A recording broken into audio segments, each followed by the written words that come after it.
வணக்கம் ஃப்ரெண்ட்ஸ். இன்றைக்கி நிறையா பிகினர்ஸ் பழகுறப்ப எப்பயுமே அதாவது ஆர்டினரி ஸ்டேரிங்கில் தான் கற்றுக்கணும். இன்னொன்று என்னன்னு பார்த்தீங்கன்னா கியர் வண்டியில் தான் கற்றுக்கணும். அதுதான் பெஸ்ட்டு. ஏன்னு பார்த்தீங்கன்னா இந்த மாதிரி ஆர்டினரி ஸ்டேரிங்கு ப்ளஸ் கியர் போடுறத பழகுனீங்கனாலே நீங்கள் எந்த வண்டி வேணாலும் ஓட்டிக்கலாம். பட் நீங்கள் பவர் ஸ்டேரிங் ஓட்டிட்டு கியர் ஆட்டோ அதாவது வித்தவுட் கியரில் ஓட்டுனீங்கன்னா உங்களுக்கு வேறு வண்டி ஓட்டுறப்ப ரொம்ப கஷ்டமாக இருக்கும். பட் கியர் வண்டியில் பழகிட்டு ஸ்டேரிங்கும் நார்மல் ஸ்டேரிங்கில் பழகிட்டிங்கன்னா நீங்கள் எந்த கார் வேணாலும் நீங்கள் ஓட்டிக்கலாம். அதாவது பவர் ஸ்டேரிங் ஓட்டலாம், அடுத்து வித்தவுட் கியர் ஓட்டிடலாம். ஆனால் வித்தவுட்டில் பழகிட்டு நீங்கள் வித்து கியரில் ஓட்டுறப்ப ரொம்ப கஷ்டமாக இருக்கும்.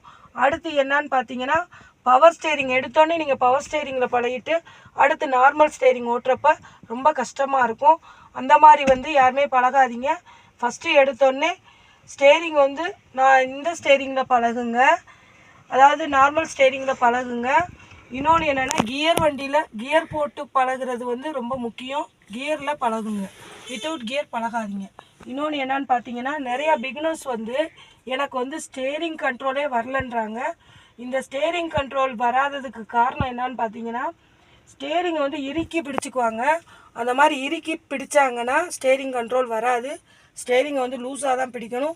இந்த மாதிரி பொசிஷனில் நேர் பொசிஷனில் வச்சு தான் ஸ்டேரிங் பிடிக்கணும்.